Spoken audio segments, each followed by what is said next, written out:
أبي القاسم محمد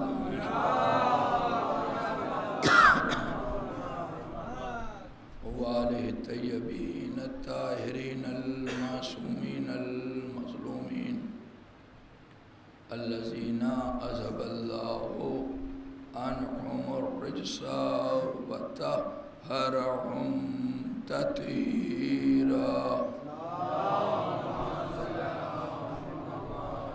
ولعنة الله على أعدائهم وقتلتهم وغاصبي حقوقهم ومنكر فضائلهم أجمعين من الآن إلى قيام يوم الدين آمين رب العالمين. أما بعد فقد قال الله الحكيم في كتابه الكريم بسم الله الرحمن الرحيم لقد خلقنا الإنسان في أحسن تقويم ثم رددناه أسفل سافلين. صلوات بجد محمد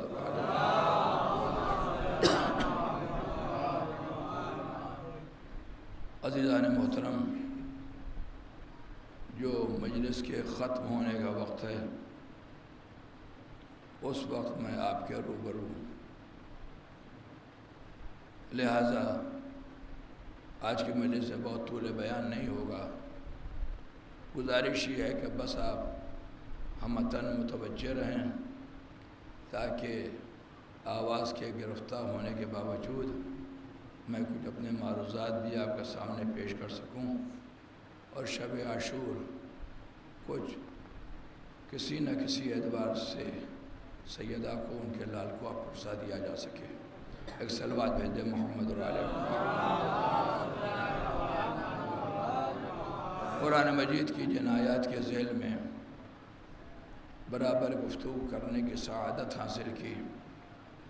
اس میں ارشاد خالق کائنات ہو رہا ہے کہ لقد خلقنا الانسان فی احسن تقویم، ہم نے انسان کو بہترین ساخت پر پیدا کیا. ثم رددناہ اسفل سافلین، اور پھر ہم نے اس کو پسترین منزلوں سے دوچار کر دیا. جیسا کہ برابر آپ کے سامنے عرض کیا کہ ہماری حیات کا سورج آغوش مادر سے طلوع ہوا اور رفتہ رفتہ منزل کمال تک پہنچتا گیا.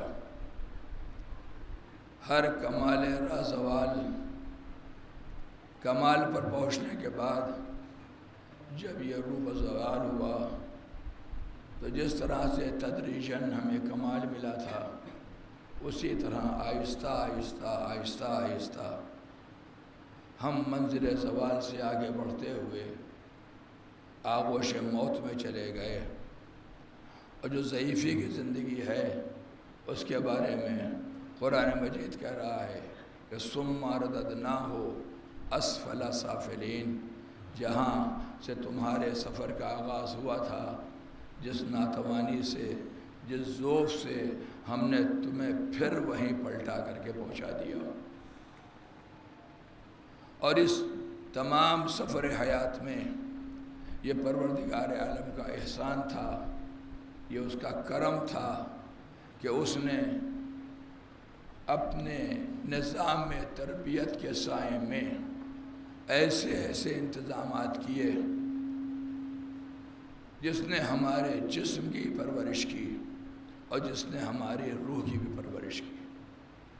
دین اسلام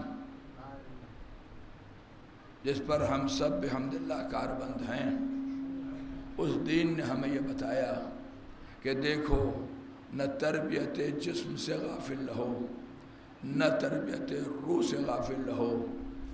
وہ خدا جو رحمان ہے، وہ خدا جو رحیم ہے، وہ خدا جس نے دنیا میں اپنے فیض رحمت کو ہر کس و ناکس کے لیے عام رکھا، اور وہی خدا جو دنیا میں جس کا فیض رحمت عام تھا، جب اس نے آخرت میں اپنا تعارف کرایا تو اپنے کو رحیم کہا کہ دیکھو وہاں میرا فیض عام ہے، لیکن جب آخرت میں آؤ گے تو ہمارا فیض، ہماری رحمت عمومی نہیں ہوگی بلکہ خصوصی ہوگی۔ ہم یہ دیکھیں گے دنیا میں کس نے ہماری بات کو قبول کیا، دنیا میں کس نے ہمارے پیغام پر لبیک کہا، دنیا میں کس نے ہماری اطاعت کی اور ان بندوں کی اطاعت کی جن کو ہم نے تمہاری تربیت کے لیے بھیجا تھا۔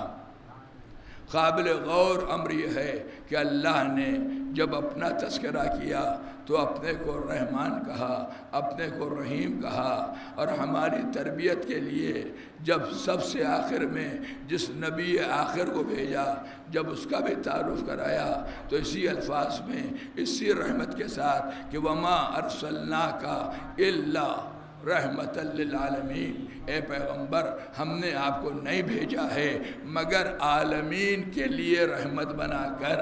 اب آپ عالمین کا دائرہ مرتب کریں، عالمین کا ایک دائرہ بنائیں اور اس کے بعد دیکھیے کہ نبی کی رحمت کہاں کہاں ہے۔ بس مجھے 2 جملوں میں کہنے دیجئے، جہاں جہاں خدا کی ربوبیت ہے وہاں نبی کی رحمت ہے۔ ایک صلوات بھیج دے محمد علیہ۔ جہاں خدا کی ربوبیت ہے، اس لیے کہ خدا نے اپنی ربوبیت کا اعلان کیا تو یہ کہا کہ الحمدللہ رب العالمین، ساری تعریفیں اس اللہ کے لیے ہیں جو عالمین کا پالنے والا ہے۔ اس کا مطلب یہ ہے جب اس نے اپنا تعارف کرایا تو اپنے کو رب العالمین کہا، اور جب اپنے حبیب کا تعارف کرایا تو انہیں رحمت للعالمین کہا۔ تب مجھے کہنے دیجئے یہ ذات وہ ذات ہے جو آدم کے لیے بھی رحمت ہے، جو نوح کے لیے بھی رحمت ہے، جو ابراہیم کے لیے بھی رحمت ہے، جو موسیٰ و عیسیٰ کے لیے بھی رحمت ہے، جو ملائکہ کے لیے بھی رحمت ہے، جو زمین پر بسنے والوں کے لیے بھی رحمت ہے، جو ساکنان عرش کے لیے رحمت ہے۔ تمام عالمین کے لیے جس کی ذات رحمت ہو اس کا نام ہے حضور سرور کائنات احمد مجتبی محمد مصطفیٰ صلی اللہ علیہ وسلم۔ اور ایک جملہ اور عرض کر کے بات کو تھوڑا سا اور واضح کرنا چاہتا ہوں۔ بیٹی کو روایات کی روشنی میں رحمت کہا گیا ہے، بیٹے کو نعمت کہا گیا ہے۔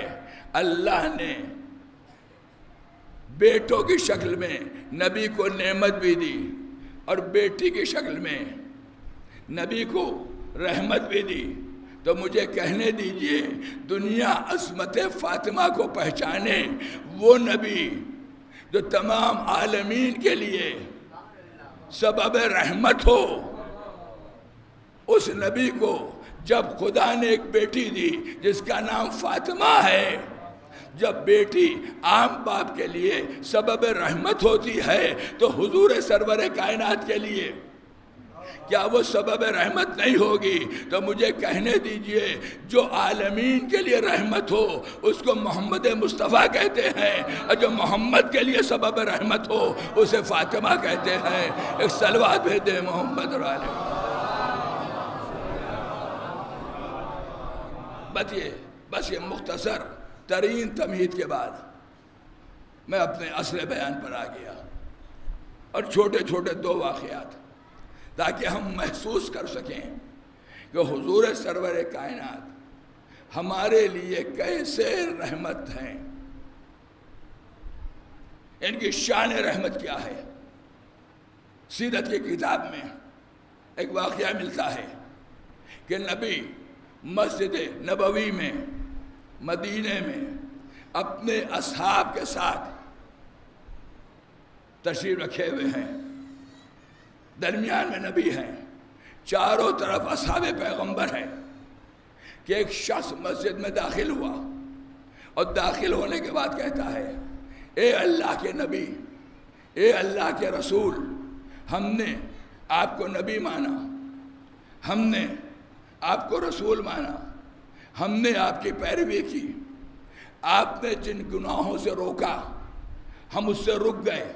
آپ نے جوا کھیلنے سے منع کیا, ہم نے جوا کھیلنا چھوڑ دیا. آپ نے شراب کو حرام کیا, ہم نے شراب پینی چھوڑ دی. آپ نے نماز کو واجب کیا, ہم نماز پڑھنے لگے. آپ نے غیبت کو حرام کیا, ہم نے غیبت کرنا چھوڑ دی. آپ نے جھوٹ کو حرام کیا, ہم نے جھوٹ بولنا چھوڑ دیا. آپ نے سور کے گوشت کو حرام کیا, ہم نے وہ گوشت کھانا چھوڑ دیا. آپ نے حرام گوشت کو حرام کیا, ہم نے اس سے پرہیز کیا. مگر ہم یہ چاہتے ہیں کہ آپ ہمیں ایک گناہ کی اجازت دے دیجئے. اللہ اکبر, کیسا گستاخ ہے بزم رسالت کا کہ سیرت کی تاریخ گواہ ہے. جیسے اس شخص نے کہا کہ ہم نے آپ کی سب باتیں مان لی, بس ہمیں ایک گناہ کی اجازت دے دیجئے. وہ گناہ کیا ہے اس کا نام میں ممبر سے نہیں لوں گا, لیکن جب بات آگے بڑھے گی تو آپ سمجھ جائیں گے کہ وہ گناہ کیا ہے. ہمیں ایک گناہ کی اجازت دے دیجئے. اصحاب نے اپنی آستینیں چڑھا لی, بزم رسالت میں, بزم نبوت میں آ کر کے ایسی گستاخ گفتگو کر رہا ہے. لوگ برہم ہو گئے. ارے بزم نبی میں آ کے کہہ رہا ہے کہ مجھے اس گھنونے گناہ کی اجازت دے دیجئے. نبی نے سب کو روکا, تم سب خاموش رہو. وہ مجھ سے کہہ رہا ہے, جواب میں دوں گا. وہ جو ابھی تک دروازہ مسجد پر تھا, نبی نے اس کو بلایا. بلانے کے بعد اپنے پہلو میں بٹھایا. آپ ذرا غور کریں, جس نبی کو اللہ نے رحمت بنایا ہے اس کا کردار اپنی امت کے ساتھ کیا ہے. اپنے پہلو میں بٹھایا اور بٹھانے کے بعد کہا, بتا تو کیا کہہ رہا ہے.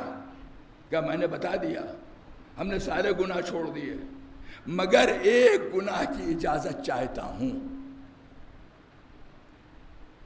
اب جو نبی نے کہا, جب نبی کی بات ہم آپ کے سامنے دہرائیں گے تو آپ کے سمجھ میں آ جائے گا کہ وہ گناہ کیا ہے.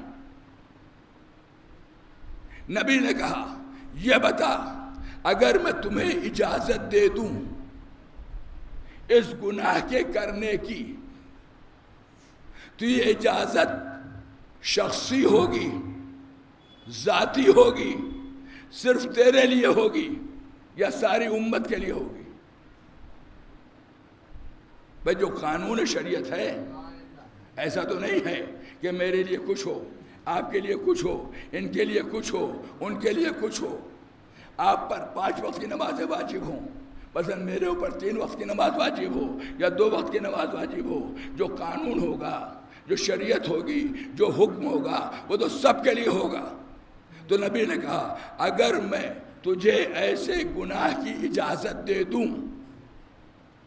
تو تو جو دوسروں کی ناموس کے ساتھ کرے گا, نہیں اور کیا, وہی دوسرے تیری ناموس کے ساتھ کریں گے. اب سمجھ میں آ گیا کیا گناہ ہے. تو جو دوسروں کی ناموس کے ساتھ کرے گا وہی دوسرے تیری ناموس کے ساتھ کریں گے. فوراً پیشانی میں بل پڑ گئے, خدا کے رسول ہم تو اس کو بالکل پسند نہیں کرتے. کہ یہی تو اسلام سکھانے آیا ہے, جو اپنے لیے پسند کرو وہی دوسرے کے لیے پسند کرو. نادم ہو گیا, شرمندہ ہو گیا. نبی نے ہاتھ اٹھائے اور اس کے حق میں دعا کی, اللہم طہر قلبہ, پالنے والے اس کے دل کو پاک کر دیں. اللہم اغفر,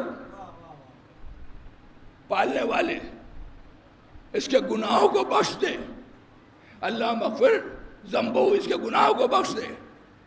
اب یہیں پر رک کر کے مجھے کہنے دیجئے, گستاخ آیا تھا, گناہ کی اجازت مانگنے کے لیے آیا تھا. نبی نے مغفرت کی زرہ پہنا دی, طہارت کا لباس اڑا دیا, اور اس کے بعد بزم رسالت سے چلا گیا. اب بس مجھے کہنے دیجئے, اگر قلب پاک ہوتا ہے تو چاہے گنہگار ہو نبی اس کو اپنے پہلو میں بٹھاتا ہے، اور اگر قلب میں نجاست ہو تو چاہے ظاہر کتنا ہی بہتر ہو اس کو پس سے اٹھایا جاتا ہے۔ اب ہمیں دیکھنا پڑے گا کہ نبی نے کس کو بٹھایا کس کو اٹھایا۔ ایک صلوات بھیج دے محمد علیہ محمد۔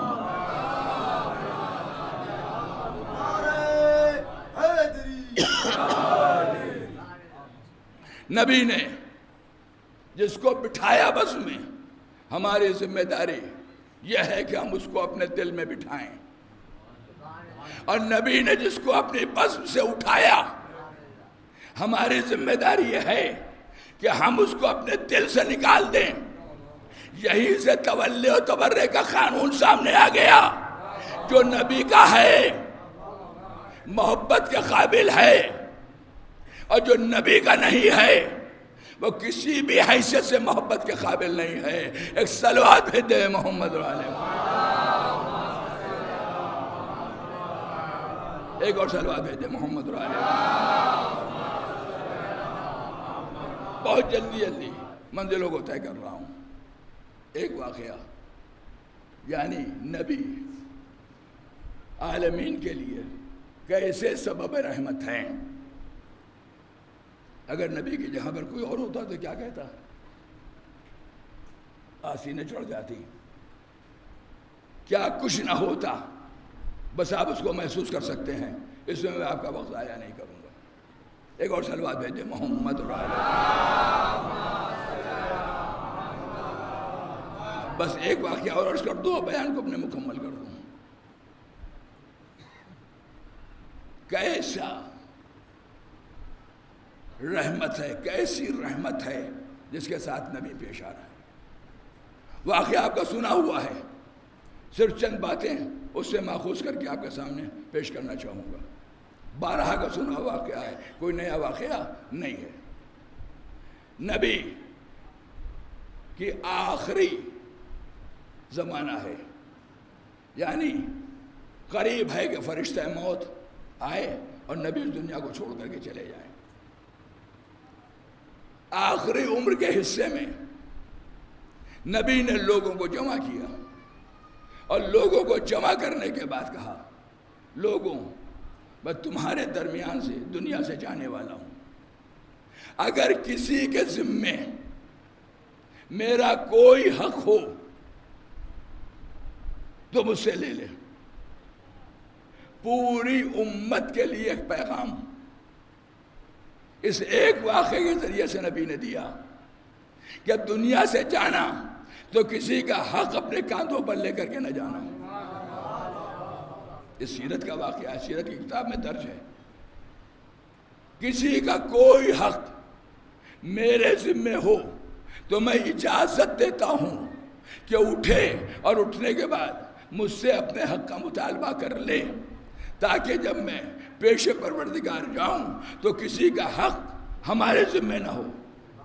ایک شخص کھڑا ہو گیا، اور کھڑا ہونے کے بعد کہتا ہے، خدا کے رسول، آپ ایک جنگ میں جا رہے تھے، ناقے پر سوار تھے، آپ کا ناقہ چلنے میں سستی کر رہا تھا، آپ نے اس کو تازیانہ لگایا، وہ تازیانہ غلطی سے مجھے لگ گیا۔ یہیں پہ رکیے، وہ تازیانہ غلطی سے مجھے لگ گیا۔ اس کا مطلب یہ ہے کہ نبی غلطی کر سکتا ہے، یہ تصور آج کا نہیں ہے۔ ایک صلوات بھیجے محمد علیہ محمد۔ نبی غلطی کر سکتا ہے، یہ تصور آج کا نہیں ہے۔ زمانہ پیغمبر میں بھی ایسے افراد تھے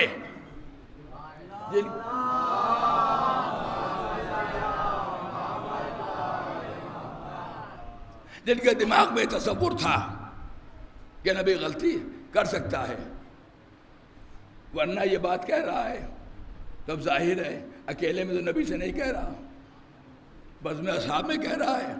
تو جیسے اس نے کہا، اس نے صحیح کہا یا غلط کہا، یہ بھی بعد میں آئے گا۔ لیکن جیسے غلطی سے وہ تازیانہ ہمارے لگ گیا تو سوچنے کی بات ہے، بالکل سامنے کی بات ہے. بزم اصحاب میں ہلچل ہونی چاہیے، لوگوں کی تیزیوں پر بل پڑنا چاہیے. کیسا مسلمان ہے، نبی کا کلمہ پڑھتا ہے اور اس کے بعد نبی کے بارے میں کہہ رہا ہے کہ غلطی سے تازیانہ لگ گیا. جب نبی کا تازیانہ غلطی سے لگ سکتا ہے، کوئی حکم بھی ادھر سے غلطی سے آ سکتا ہے. پوری شریعت کا اعتبار ختم ہو گیا. کہنے کا مطلب یہ ہے، اس نے کہا اصحاب کے مجمع کا سکوت یہ بتا رہا ہے کہ سب کے دل میں یہی خیالات مچل رہے تھے کہ نبی غلطی کر سکتا ہے. اب اس واقعے کو یہی پر چھوڑیے. سوال یہ ہے کہ نبی غلطی کر سکتا ہے یا نہیں کر سکتا.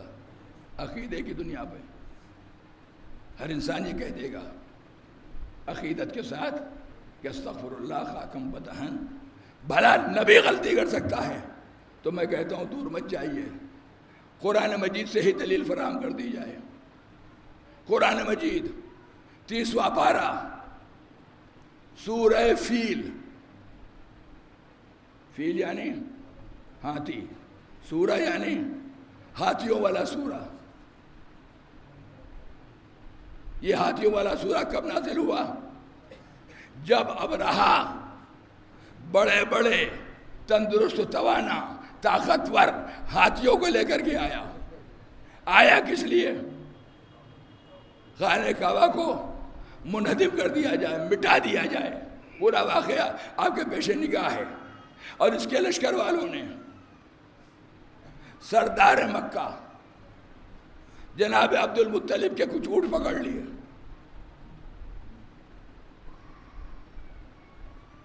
سردار مکہ جناب عبد المطلب ان کے سردار کے پاس آئے. وہ یہ سمجھا کہ خوشامد کرنے کے لیے آ رہے ہیں، منت کرنے کے لیے آ رہے ہیں. آنے کے بعد کہتے ہیں ارے بھائی تیرے لشکر والوں نے ہمارے اونٹوں کو پکڑ لیا ہے، ان کو چھوڑ دو. کیا بڑی عجیب بات ہے. ان اونٹوں کی حیثیت کیا ہے؟ تم آئے بھی ہو تو اپنے اونٹوں کی سفارش کے لیے آئے ہو، ہم کعبے کو ڈھانے کے لیے آئے ہیں.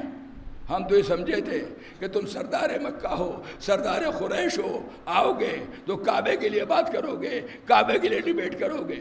ہمیں نہیں معلوم تھا کہ تم کعبے کی بات نہ کر کے صرف اپنے اونٹوں کی بات کرو گے، اونٹوں کے متعلق گفتگو کرو گے.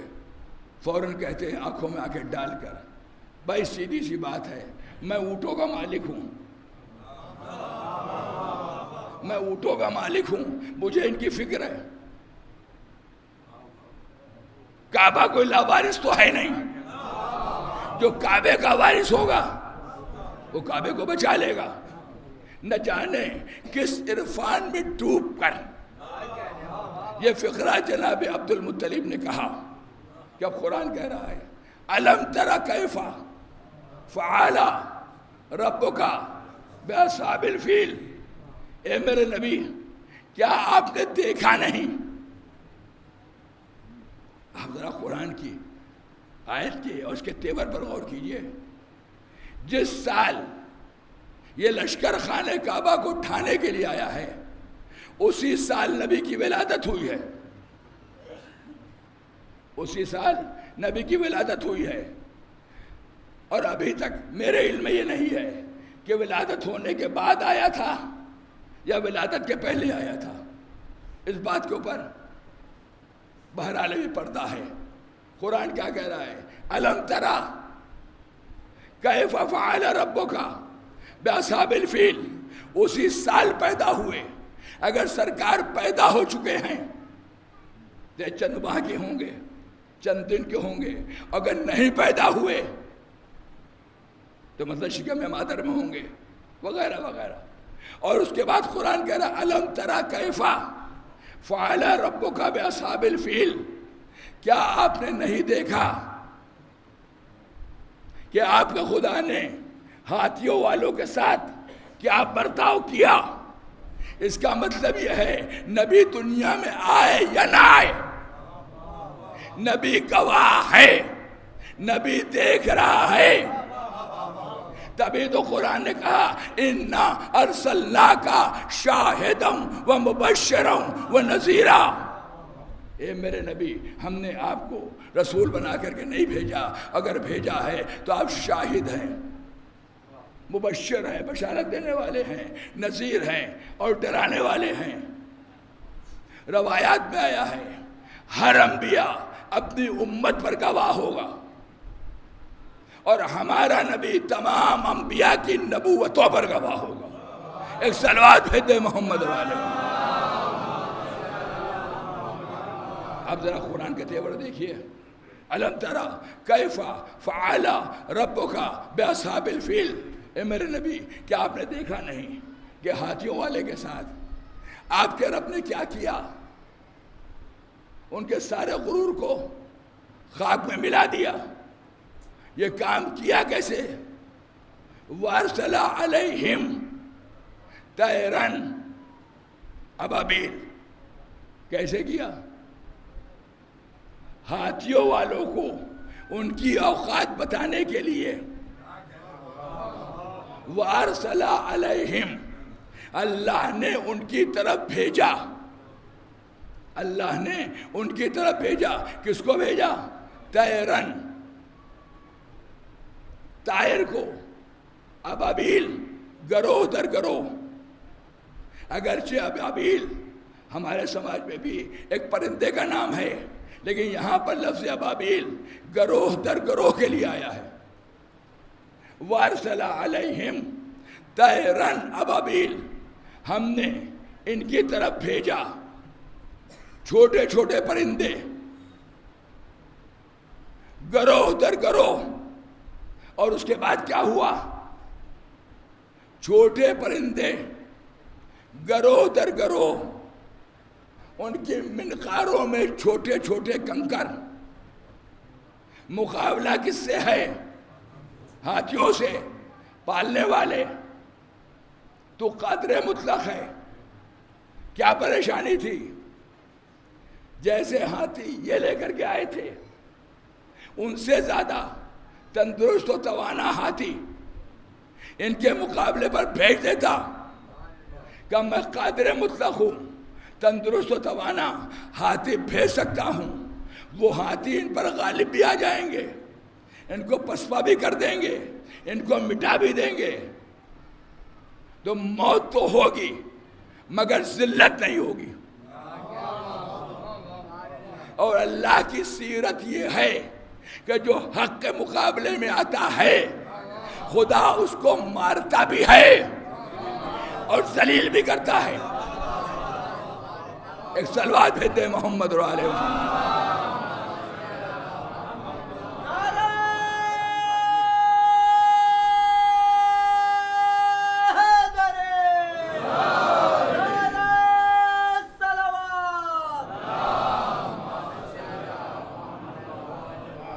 خدا ان کو مارتا بھی ہے اور خدا ان کو ذلیل بھی کرتا ہے. اگر بڑی طاقت اور بڑی طاقت کا مقابلہ ہوا، ایک طاقت ہار گئی تو بہرحال عزت بچ گئی کہ بڑی طاقت سے مقابلہ تھا. ارے بھائی ہار گئے تو کیا ہو گیا؟ لیکن اگر کسی چھوٹی طاقت سے کوئی بڑی طاقت رسوا ہو جائے، ذلیل ہو جائے، تو موت تو ہوگی مگر ساتھ میں ذلت بھی ہوگی. دنیا سمجھ نہیں پائی کہ اسرائیل کی شکست کیسے ہوئی، امریکہ کی شکست کیسے ہوئی.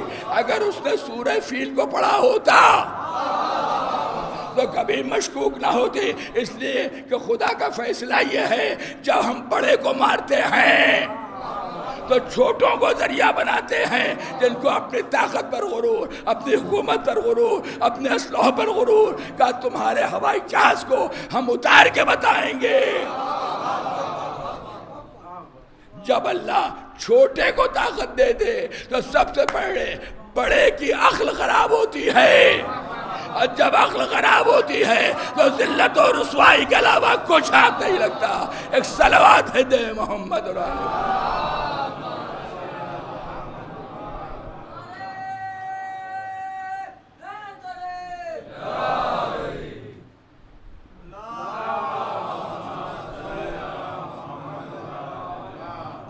یہ سنت الہیہ ہے. میری آواز بہت گرفتہ ہے لیکن بڑی ہمت کر کے کوئی میسج ہے جو میں آپ کو دینا چاہ رہا ہوں. یہ سنت الہیہ ہے. خدا جب بھی کسی بڑے کو ذلیل کرتا ہے تو ہمیشہ چھوٹے کو ذریعہ بناتا ہے. اور دنیا نے دیکھا کہ 56 ممالک ایک طرف ہو گئے, ایک چھوٹا سا ملک سینہ تان کر کے کھڑا ہو گیا. اور اس کے بعد ہوا تو کیا ہوا؟ ہمیں سلو چاہیے.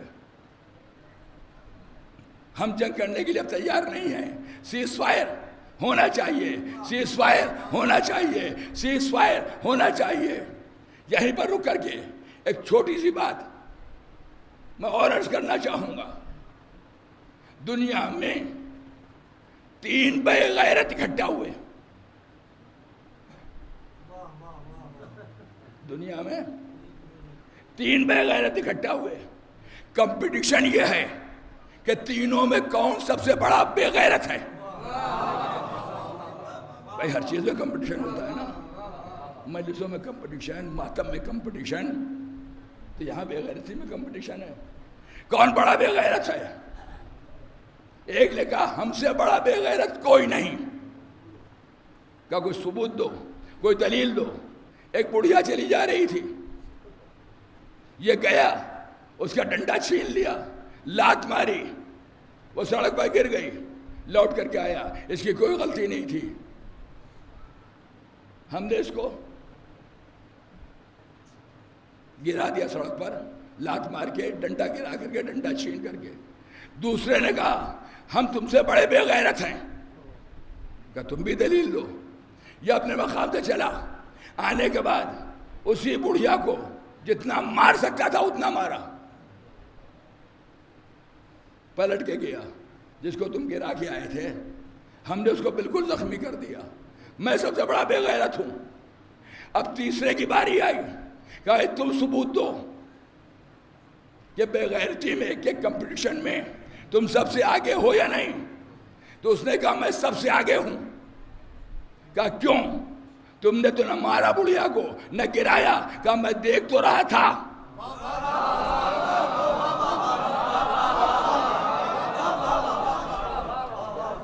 میں دیکھ تو رہا تھا اور میں یہ بتا رہا ہوں, جس کو مارا جا رہا تھا, جس کو گرایا جا رہا تھا, وہ میری ماں تھی. کیا مجھ سے بڑا کوئی بے غیرت ہوگا؟ بس عزیزو, آج بھی اگر کوئی پوچھے کہ سب سے بڑا بے غیرت کون ہے تو نہ اسرائیل کا نام لیجئے گا. اسرائیل بے غیرت ہے مگر پہلے درجے کا. امریکہ بے غیرت ہے دوسرے درجے کا. اور یہ 56 ممالک, یہ 56 ممالک جو یہ دیکھ رہے ہیں کہ بیت المقدس خطرے میں ہے اور خاموش ہیں. غازہ پر بمباری ہو رہی ہے اور خاموش ہیں. بچے یتیم ہو رہے ہیں اور خاموش ہیں. عورتیں بیوہ ہو رہی ہیں اور خاموش ہیں. یہ 56 ممالک کے مسلمان سب سے بڑے بے غیرت ہیں. جب بھی لعنت کرنی ہو تو اسرائیل پر بعد میں کیجئے, امریکہ پر بعد میں کیجئے, ان سعودی حکمرانوں پر اور ان مسلمانوں پر پہلے کیجئے جو کل اتنے بے غیرت تھے کہ خاندان رسول کو قتل کر دیا. آج اتنے بے غیرت ہے کہ نہ مسجد اقصی کے نام پر اٹھنے کے لیے تیار ہیں, نہ فلسطین کے مظلوم عوام کی حمایت کرنے کے لیے تیار ہیں. لبیک یا حسین, لبیک یا حسین, لبیک یا حسین, لبیک یا حسین. نعرہ حیدری, لبیک خامنئی, لبیک خامنئی, لبیک خامنئی, لبیک خامنئی. ایک سے بڑھ کر ایک ذلیل امریکہ اسرائیل, امریکہ اسرائیل, ایک سے بڑھ کر ایک ذلیل امریکہ اسرائیل. لبیک خامنئی, لبیک خامنئی. نعرہ صلوات. اللہ صلی اللہ ان مسلمانوں سے بڑا بے غیرت کون ہوگا؟ کل نبی زادہ قتل ہو گیا، فتویٰ دینے والے مسلمان، آج فلسطین لٹ رہا ہے، خاموش بیٹھنے والے مسلمان۔ اب یہ بات تو خیر ذہن میں آگے صلوات بھیجے محمد و آل محمد۔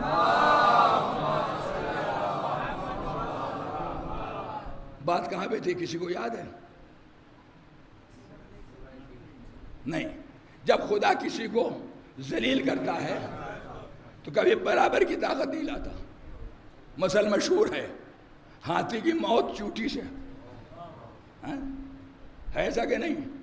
تاکہ موت بھی آئے اور ذلیل بھی ہو۔ یہی سنت خداوندی ہے۔ دنیا کو حیرت ہے کہ ایران جیتا کیسے۔ اس کے پیچھے کچھ نہیں ہے، سنت پروردگار ہے۔ جب ظالم کو ذلیل کرتا ہے تو چھوٹوں کو ذریعہ بناتا ہے۔ جب کعبے کو بچایا، وَأَرْسَلَ عَلَيْهِمْ طَيْرًا أَبَابِيلَ، بھیجا ان کی طرف چھوٹے چھوٹے ننھے منھے پرندے۔ یہی تو قرآن ہے، طَيْرًا أَبَابِيلَ، گروہ در گروہ، یعنی ایک پرندہ نہیں آیا، ایک گروہ، کچھ اس میں پرندے، دوسرا گروہ کچھ اس میں پرندے، تیسرا گروہ کچھ اس میں پرندے۔ اور اس کے بعد کیا ہوا؟ جو ان ہاتھیوں کی خیریت پوچھی تو یہ اپنی خیریت بتانے کے قابل بھی نہیں رہے۔ آپ ذرا تصور کریں، چھوٹے پرندے، چھوٹے پرندے، منقار میں ان کے 1 کنٹل کا پتھر آئے گا۔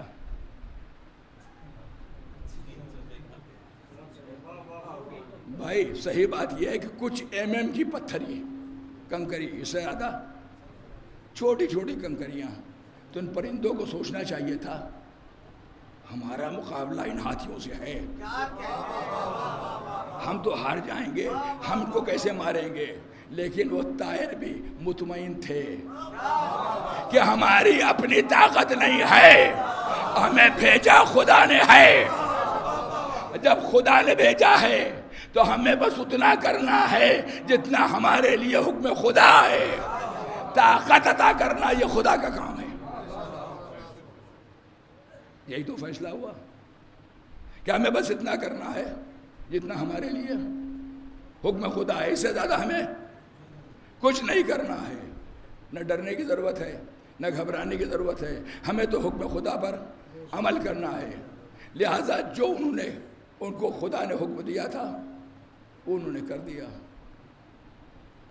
اب میں آپ سے پوچھتا ہوں، یہ پرندے آئے تھے، ان کے منقاروں میں پتھر تھے،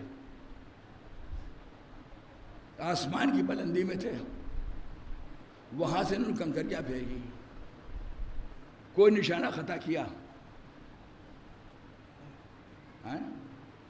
کسی پرندے سے غلطی ہوئی کہ مارنا ہو ہاتھی کو، پڑ جائے کسی مسلمان کو، ہوئی غلطی؟ جس کے لیے بھیجے گئے تھے اسی کو بالکل پن پوائنٹ، بالکل پن پوائنٹ حملہ، اور جتنے بھی ان کے سرکشا کوچ تھے،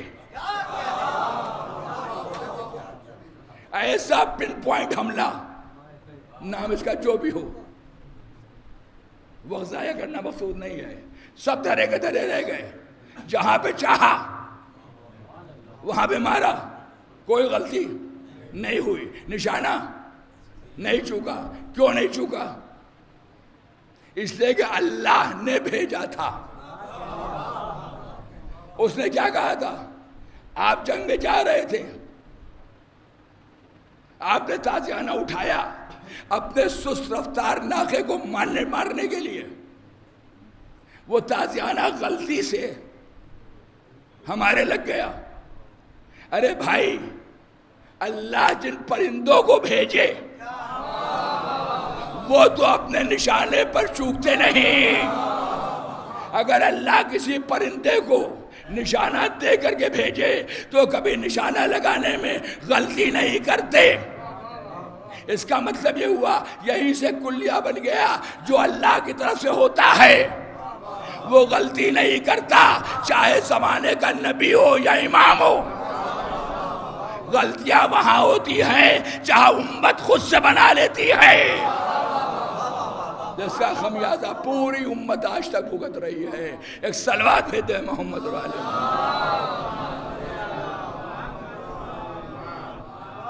ایک اور صلوات بھیجے محمد علیہ.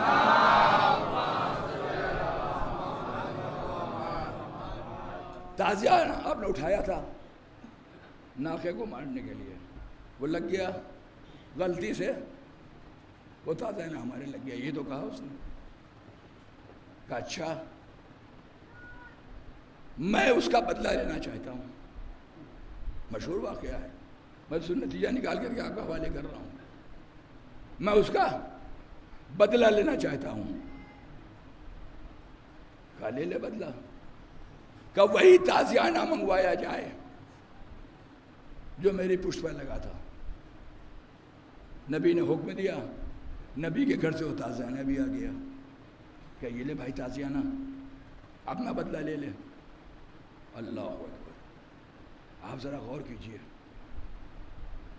مقام نبوت کو سمجھیے.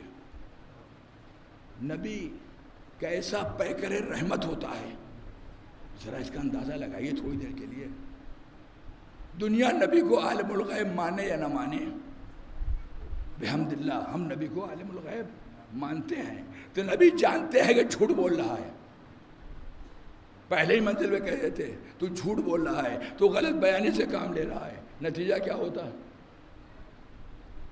وہ ضرور تھوڑے کو مان جائے. تازیانہ آ گیا، کہ لے تازیانہ اپنا بدلہ لے لے. گویا پیغام رہتی دنیا تک نبی نے دیا. اگر کسی کے ذمے تمہارا حق ہے تو دنیا بعد میں چھوڑنا، پہلے اس حق کو ادا کر دینا. میں نبی ہو کر کے لوگوں کے حق کی ادائیگی کی اتنی فکر کرتا ہوں. اب اس نے آگے بڑھ کر کے کہا، خدا کے رسول جب تازیانہ ہمارے پشت پر لگا تھا تو ہمارے جسم پر لباس نہیں تھا، یعنی پشت ہماری برہنہ تھی. نبی نے اپنے پیراہن کو اٹھا دیا. جیسے ہی نبی نے پیراہن اٹھایا، تازیانہ پھینکا، آگے بڑھا، مہر نبوت کی بوسے لینے لگا. طریقہ اس کا غلط تھا. اس کا دل چاہ رہا تھا کہ مہر نبوت کی بڑی عظمت ہے، لہٰذا اس کے بوسے لے لیے جائیں. طریقہ جو اس نے اختیار کیا وہ یقیناً غلط تھا، ایک بھونڈا طریقہ تھا، ایک برا راستہ تھا. لیکن اس کا مقصد نبی کو مارنا نہیں تھا، بدلہ لینا نہیں تھا. وہ اس بات کا قائل تھا کہ نبی سے غلطی نہیں ہو سکتی. ہمیں اس پر تعجب نہیں ہے جو لوگ خاموش مسجد میں بیٹھے رہے، تعجب اس پر ہے کہ وہ خاموش کیسے رہ گئے غلط باتوں پر. بھائی نبی تو عالم الغیب ہیں، اس کے دل میں کیا ہے نبی تو جانتے ہیں. جیسے ہی مہر نبوت سے کپڑا ہٹا، تازیانہ پھینکا، آگے بڑھا. آگے بڑھنے کے بعد مہر نبوت کے بوسے لینے لگا، مہر نبوت کو چومنے لگا، مہر نبوت کا احترام کیا. اب سمجھ میں آیا کہ صحابیت بے چین رہتی ہے کہ کب موقع ملے، راستہ چاہے صحیح ہو یا غلط، مگر کسی طرح سے either right way or wrong، کسی طرح سے مہر نبوت کو چوم لے. دنیا کیا مقابلہ کرے گا اصحاب کا اہل بیت سے؟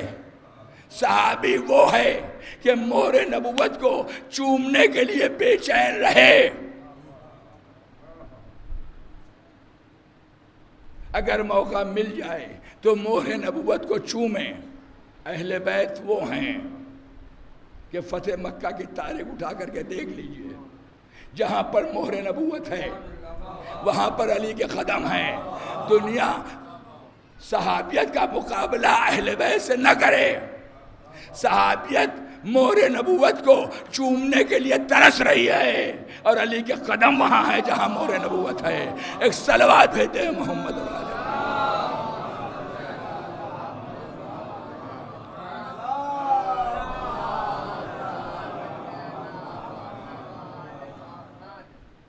بس ایک جملہ اور کہہ دوں، بات کو تمام کر دوں، اس لیے جتنا ارادہ نہیں تھا اس سے زیادہ پڑھ چکا۔ مہر کا خاصہ کیا ہوتا ہے؟ کبھی آپ نے غور کیا کہ مہر کا خاصہ کیا ہوتا ہے؟ ربڑ اسٹیمپ سب نے دیکھی ہوگی، ہم نے اس میں انک لگائی، انک پیڈ پر چھلایا، انک لگ گئی اور بالکل ہلکے سے ہم نے رکھ دیا تو نقش ابھرے گا؟ ارے مہر لگائی تو ہوگی سب نے، ابھرے گا؟ نہیں ابھرے گا۔ اگر چاہتے ہیں کہ نمایاں نقش ابھرے تو سیاہی لگانے کے بعد اس کو پریس کرنا پڑے گا، جتنی کس کے دبائیے گا اتنا ہی نقش نمایاں ہوگا۔ بس ایک جملہ کہنے دیجئے، کعبے میں مہر نبوت پائے امامت سے کچھ اس طرح سے دبی کہ کتاب نبوت کے جتنے اوراق تھے سب پر یہ مہر نمایاں ہو گئی۔ اب ہر ایک انسان اپنے زمانے کا جانشین رسول ہے، اور جب جانشین رسول ہے تو دنیا کی کوئی طاقت نہ اس کو جھکا سکتی ہے نہ اس کو دبا سکتی ہے۔ بس میں نے اپنی بات کو مکمل کر دیا، اور ہر نبی کا جانشین، صلوات بھیجے محمد علیہ،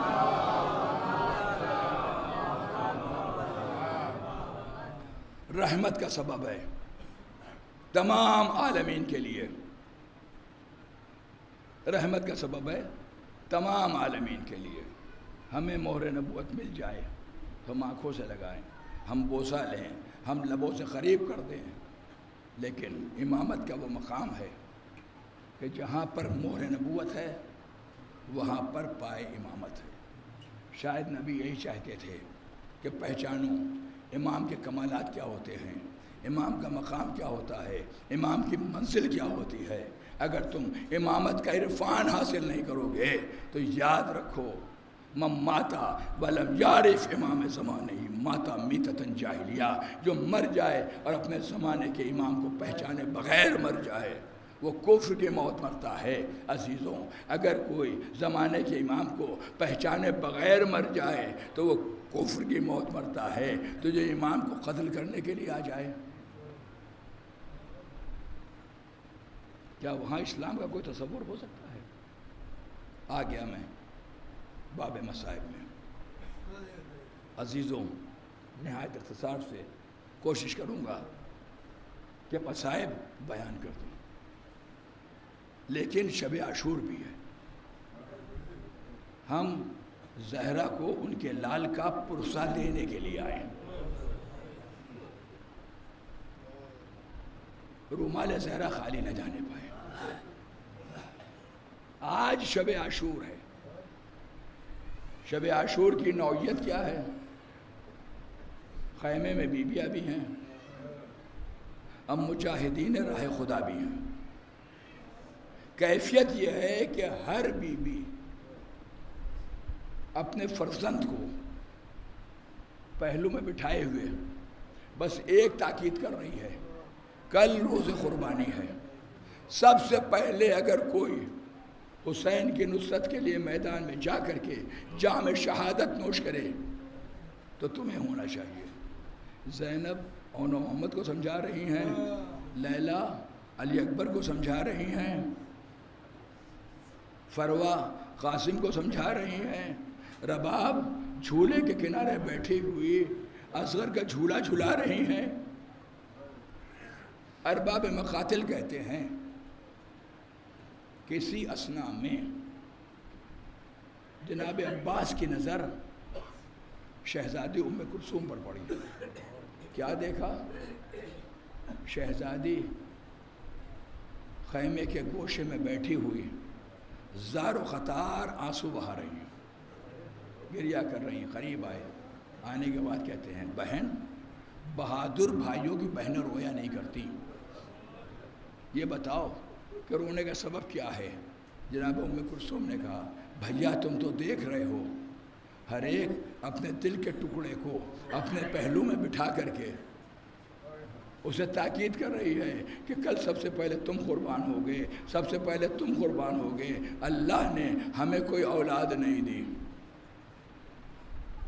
میں یہ سوچ رہی ہوں اور اس خیال نے مجھے گریہ کرنے پر مجبور کر دیا کہ کل ہم حسین پر کس کو قربان کریں گے۔ جناب عباس نے کہا بہن، چھوٹا بھائی بجائے اولاد ہوئے ہوا کرتا ہے، آپ کیوں غم کرتی ہیں، آپ کیوں صدمہ کرتی ہیں؟ ہونے دیجئے قربانی کا دن، عاشورہ کا سورج طلوع ہونے دیجئے، آپ ہم کو اپنی طرف سے قربان کر دیجئے گا۔ ام کلثوم کا دل ٹھہر گیا۔ بس ایک روایت اور عرض کر دوں، شب عاشور کی، اس لیے کہ چاروں طرف سے امام حسین پر محاصرات تنگ ہو چکا۔ مجلس کے بعد کئی شبیہیں برآمد ہوں گی اور سب سے آخر میں امام حسین کے تابوت کی شبیہ ہوگی، لہٰذا ان ساری مناسبتوں کو پیش نگاہ رکھ کر کے تھوڑی دیر گفتگو کرنا چاہوں گا۔ شب عاشور ہے، حسین ابن علی کے اوپر محاصرات تنگ ہو چکا ہے، لشکر آ گئے ہیں، دشمنوں کی یلغار ہے۔ تاریخ کہتی ہے جناب عباس نے کہ اتنے تھوڑے سے لشکر کے ساتھ کل دشمنوں سے مقابلہ کیسے ہوگا، ایک جنگ کا نقشہ بنایا، اور اس کے بعد جناب حبیب بن مظاہر کے پاس آئے اور آنے کے بعد کہتے چچا حبیب، آپ نے بابا کے ساتھ جنگوں میں شرکت کی ہے، میں نے کل کی جنگ کے لیے ایک نقشہ بنایا ہے کہ میمنے پر کون ہوگا، میسرے پر کون ہوگا، قلب لشکر پر کون ہوگا۔ ہم چاہتے ہیں ذرا آپ اس نقشے کو دیکھ لیجئے، آپ ذرا اس نقشے کو دیکھ لیجئے۔ جناب حبیب بن مظاہر جو فن حرب و ضرب کے ماہر تھے، جب انہوں نے اس نقشے کو دیکھا تو نقشے کو دیکھنے کے بعد کہتے ہیں عباس، یہ نقشہ یہ بات بتانے کے لیے بہت کافی ہے کہ تم علی کے لال ہو۔ جب حبیب ابن مظاہر نے منظوری دے دی، تائید کر دی، تو کہتے ہیں آپ آقا حسین کے بچپن کے دوست ہیں، دوست گویا کہ دوست کی بات ٹالا نہیں کرتا۔ ہم یہ چاہتے ہیں کہ آپ چل کر کے مولا حسین سے اس نقشے کو منظوری دلا دیجئے، کئی دن تک دشمن ہم پر غالب نہیں آ پائیں گے۔ اب نتیجہ کیا ہوا؟ حبیب نے تمام اصحاب کو جمع کیا کہ عباس نے کل کی جنگ کے لیے نقشہ بنایا ہے، نقشہ بہت بہترین ہے، اور لوگوں نے دیکھا۔ اب سارے اصحاب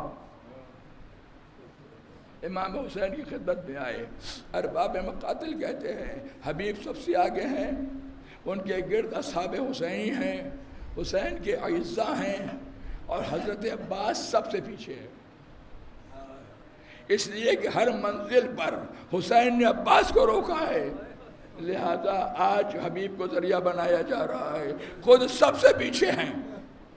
جب آئے خدمت حسین ابن علی میں تو ارباب مقاتل کہتے ہیں حسین نماز پڑھ رہے تھے، سب خاموش رہے کہ مولا کی نماز ختم ہو جائے۔ جب نماز ختم ہو گئی، حبیب آگے بڑھے، ساری باتیں بیان کی، کہاں ہے وہ نقشہ جو میرے بھائی نے بنایا ہے؟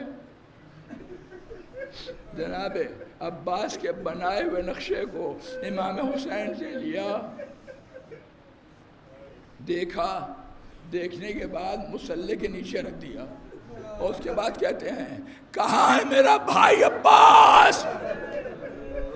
عباس سر جھکائے ہوئے آہستہ آہستہ امام کی خدمت میں آئے، سر جھکا ہوا ہے، آقا غلام حاضر ہے۔ کہ بھیا عباس، کل کی جنگ کا نقشہ تو میں بنا چکا ہوں۔ گویا کہنے کا مقصد یہ ہے، اے بھیا کل کی جنگ کا نقشہ کچھ اور ہوگا۔ عباس نے سر جھکایا۔ لیجئے، شب عاشور ختم ہوئی، صبح عاشور نمودار ہوئی۔ حملہ اولا میں حسین کے 39 یا 40 شہباز کام آ گئے، جام شہادت نوش کر لیا۔ اب اس کے بعد ایک ایک مجاہد میدان میں جاتا ہے، وہ جنگ کرتا ہے جو یادگار زمانہ ہے۔ اور صورتحال کیا ہے کہ ایک ایک کر کے مجاہد کم ہوتے جا رہے ہیں، درجہ شہادت پر فائز ہوتے جا رہے ہیں۔ کبھی حسین اون و محمد کی میتیں لے کر کے آ رہے ہیں، زینب نے اون و محمد کی میتوں کے مابین شکر کا سجدہ کیا۔ کبھی وہ وقت آیا کہ قاسم نے آواز دی، یا اماں ہو ادرکنی، چچا مدد کے لیے آئیے۔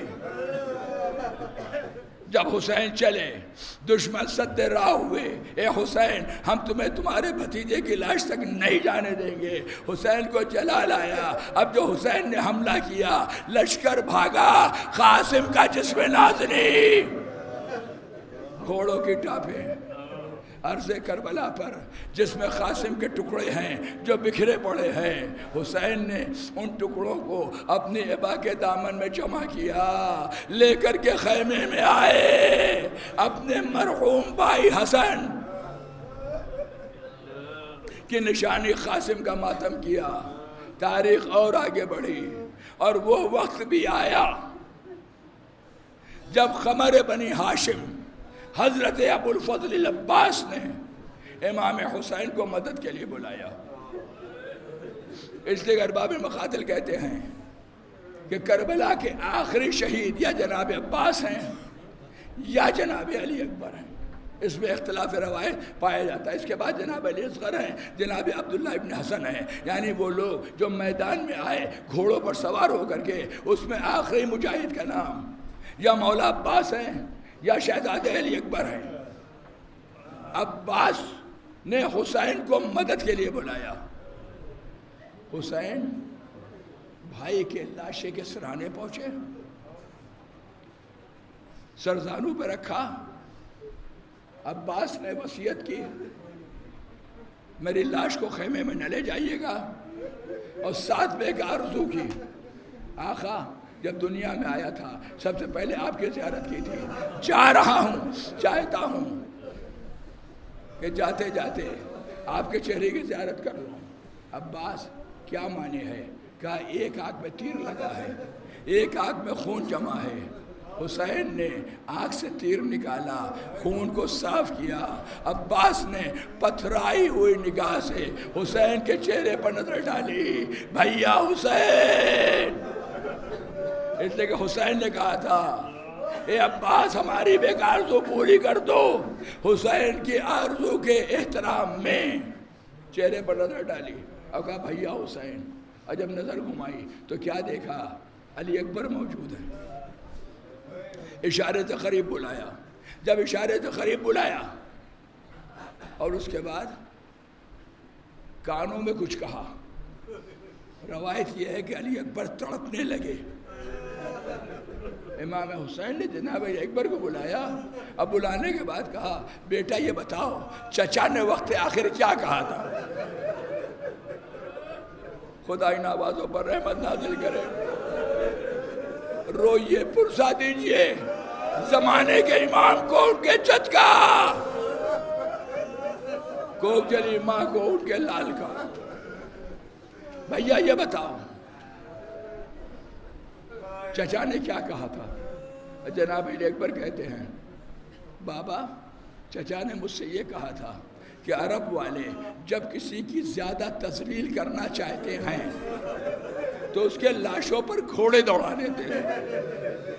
اے علی اکبر تم ماشاءاللہ سے جوان ہو، اگر عرب والے ایسا ارادہ کریں تو تم ہمارے لاشیں کو اٹھانا، لے کر کے پسر سعد کے پاس جانا اور یہ کہنا کہ چچا کی وصیت ہے کہ مولا حسین کے بدلے میری لاش پر گھوڑے دوڑا دیے جائیں۔ اجرکم اللہ، خدا نہ رلائے کسی غم میں سوائے غم سرکار سید الشہداء کے۔ میں ہمیشہ کہتا ہوں مصائب پڑھے نہیں جاتے، مصائب سنے نہیں جاتے، مصائب محسوس کیے جاتے ہیں۔ اور اس کے بعد وہ وقت آیا کہ علی اکبر نے آواز دی، یا ابتا علیک منی السلام، اے بابا میرا سلام آخر قبول کر لو۔ حسین چلے، عباس کے مرنے سے کمر ٹوٹ چکی ہے، اکبر کے مرنے سے آنکھوں کی بینائی زائل ہو چکی ہے، مرثیہ پڑھ رہے ہیں، یا بنیا علی الدنیا بعد کلفا، اے میرے لال تیرے مرنے کے بعد زندگان یہ دنیا پر خاک ہے، اے اکبر کچھ نظر نہیں آ رہا۔ لاش علی اکبر پر پہنچے، گھٹنوں کو عرض کربلا پر ٹیکا، برچی کی انی کے اوپر گرفت کو مضبوط کیا، یا علی کہہ کے برچی کا پھل نکالا، برچی کے پھل کے ساتھ اکبر کا کلیجہ نکل آیا۔ اب کون ہے جو حسین کی نصرت کرے؟ کون ہے جو حسین کی مدد کرے؟ جب سب شہید ہو گئے تو حسین تیرے خیمہ پر آئے، بہن زینب میرا سلام، بہن ام کلثوم بھائی کا سلام آخر لے لو، لیلا اور رباب حسین کا سلام، سکینہ اور رقیہ و عاتقہ حسین کا سلام۔ اور اس کے بعد کہتے ہیں، اے ماں کی کنیز فضہ تجھ پر بھی حسین کا سلام، خیمے میں کورام برپا ہے۔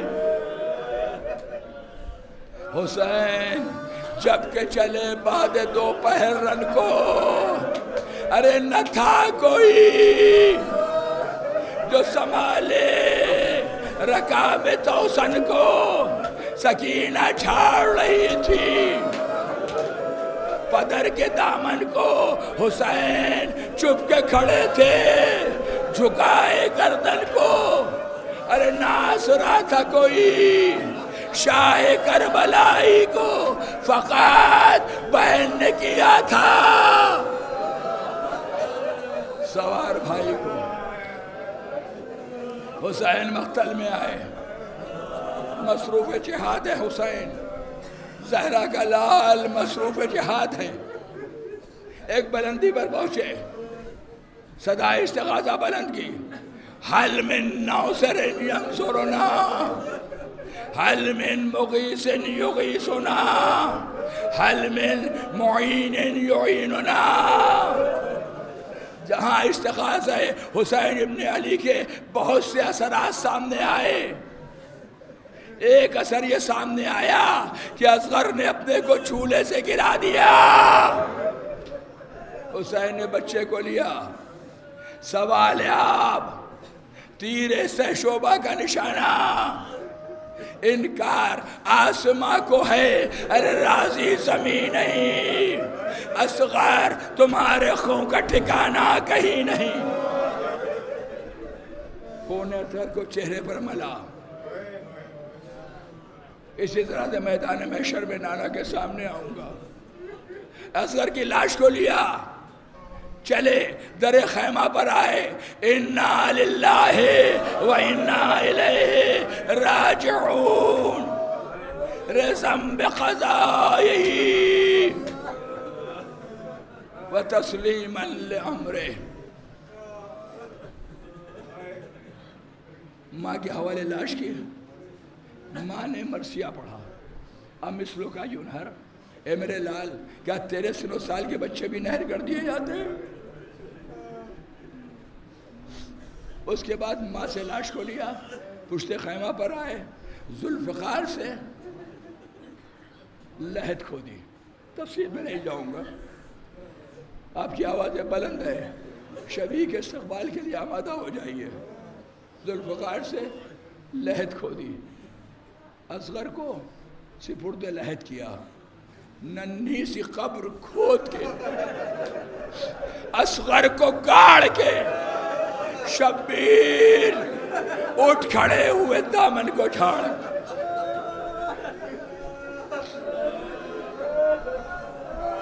عزیزوں، آپ نے بھی دیکھا ہے، میں نے بھی دیکھا ہے، جب کسی میت کو دفن کر دیا جاتا ہے تو قبر پر پانی کی چھینٹیں ماری جاتی ہیں، لیکن اللہ رے حسین کی مظلومی پانی کہاں سے لائیں؟ رخسار خاک پر رکھ دیے، اتنا روئے کہ قبر اصغر تر ہو گئی. اے میرے لال، تیرا باپ بہت مظلوم. دوبارہ میدان میں آئے، اب کہہ رہے ہیں تم نے میرے عباس کو مار ڈالا، تم نے میرے اکبر کو مار ڈالا، تم نے میرا گھر اجاڑ دیا، تم نے باغ زہرا کو تاراج کر دیا، اب آؤ اور میرا مقابلہ کرو. یہ کہہ کر کے جو حسین نے حملے کرنے شروع کیے، عباس کے غم سے جس کی کمر شکستہ ہو چکی ہو، اکبر کی شہادت سے جس کی آنکھوں کی بینائی زائل ہو چکی ہو، لیکن جب اس نے حملے کرنے شروع کیے تو ارباب مقاتل کہتے ہیں لشکر نخیلہ کی دیواروں سے ٹکرانے لگے. علمان یا حسین. بڑے اچھے انداز سے دو مصرے میں شاعر کہتا ہے کہ شاہ ہر حملے میں کہتے تھے بحسرت دم جنگ. شاہ ہر حملے میں کہتے تھے بحسرت دم جنگ، ہائے عباس نے دیکھی نہ لڑائی میری. لشکر بھاگا، حسین پلٹے، ولا حول ولا قوت الا باللہ العلی العظیم.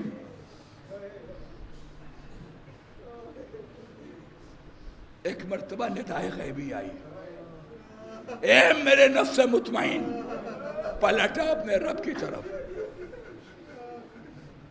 جیسے ہی ندائے غیبی کو سنا شمشیر سے لہو پوچھا، ذوالفقار کو میان میں رکھا. چاروں طرف سے دشمن کی یلغار. اب حسین نرغے عادا میں ہے،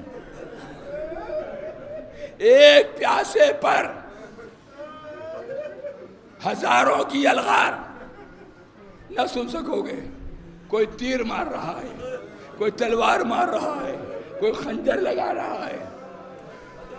ارباب مقاتل یہ کہتے ہیں جن کے پاس کچھ نہ تھا اپنی جھولیوں میں پتھر بھرے تھے.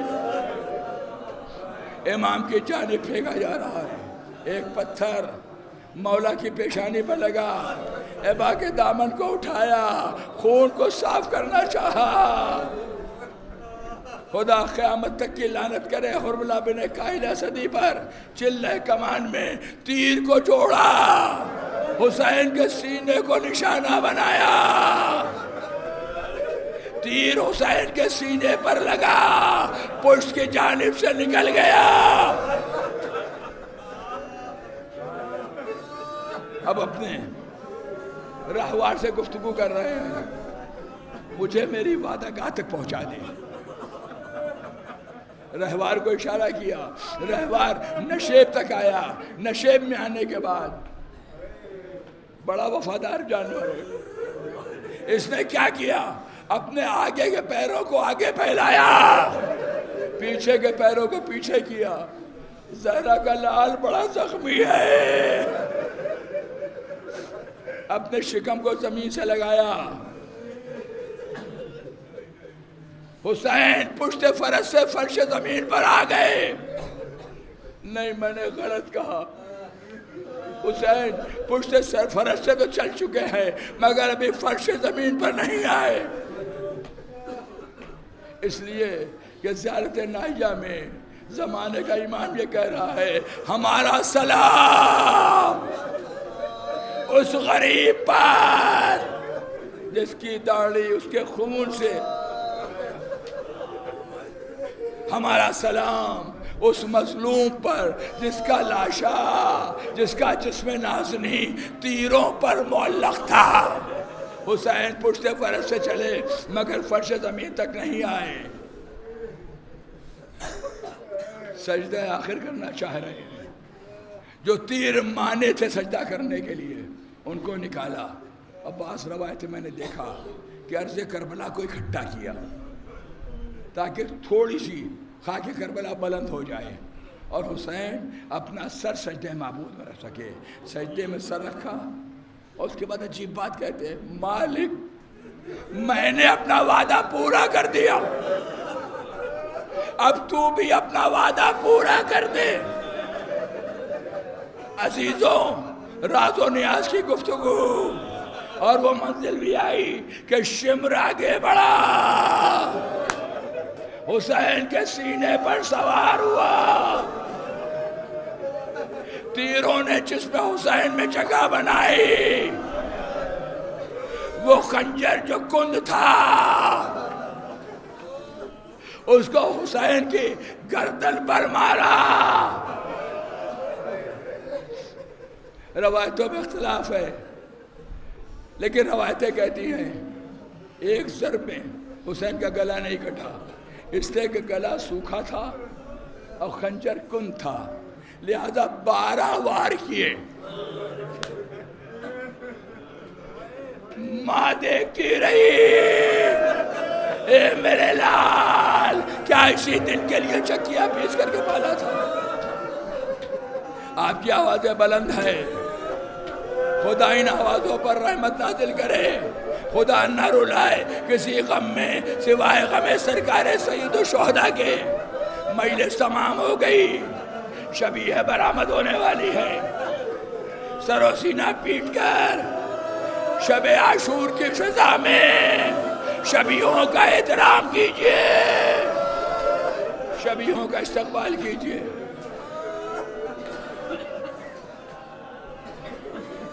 بچے جو اگلے برس ہم ہیں اور یہ غم پھر ہے، اور جو چل بسے تو یہ اپنا سلام آخر ہے۔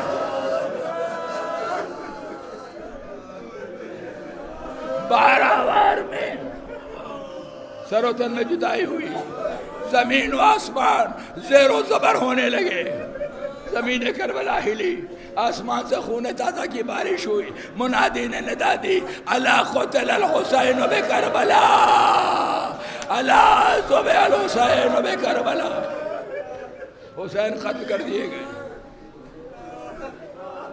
ارباب نظر ایک لمحے کے لیے سوچئے، جب مصائب حسین کی تاب زمین و آسمان نہ لا سکے تو ماں نے کن آنکھوں سے منظر کو دیکھا ہوگا، سیدہ پچھاڑے کھا رہی ہیں، بہن نے کیسے منظر کو دیکھا ہوگا جب زمین کربلا ہل رہی ہے، بھائی کی کچھ خبر نہیں ملی تو زینب خیمے سے نکلی، بلندی پر آئی، اور جب بلندی پر آئی تو کیا دیکھا کہ بھائی کے سر و تن میں جدائی ہو رہی ہے، وہیں سے آواز دیتی ہے، اے سعد کے بچے، ارے تو چدر زری لگائے بیٹھا ہے، میرا ماجا یہاں سے باہ ہو رہا ہے، میرا دل کہتا ہے نجف کا رخ کیا ہوگا، اے بابا اپنی بیٹی کی مدد کے لیے آؤ۔ بس عزیزوں، مجلس تمام ہو گئی، آئیے اس سزا خانے سے حسین کو رخصت کریں۔ ہاں دوستوں، کمی نہ ہو اب شور و شین میں، لو فاطمہ بھی آ گئی، بزم حسین میں چہرے پہ خاک، بال پریشان کیے ہوئے، ہاتھوں میں ایک ننھا سا لاشا لیے ہوئے، گویا یہ کہہ رہی ہیں بطول فلک مقام، اے بے وطن کے تازیہ دارو میرا سلام۔ مطلب ہے یہ کہ آج مجالس ہوئی تمام، ارے رخصت طلب ہے اہل عزا مادر امام، سر پر ہجوم ہے ومرنجو ملال کا، ارے پرسا بطول پاک کو دو ان کے لال کا، رو کر کہو کہ عیش ابرار الوداع، اے یادگار احمد مختار الوداع، اے امت رسول کے غمخوار الوداع،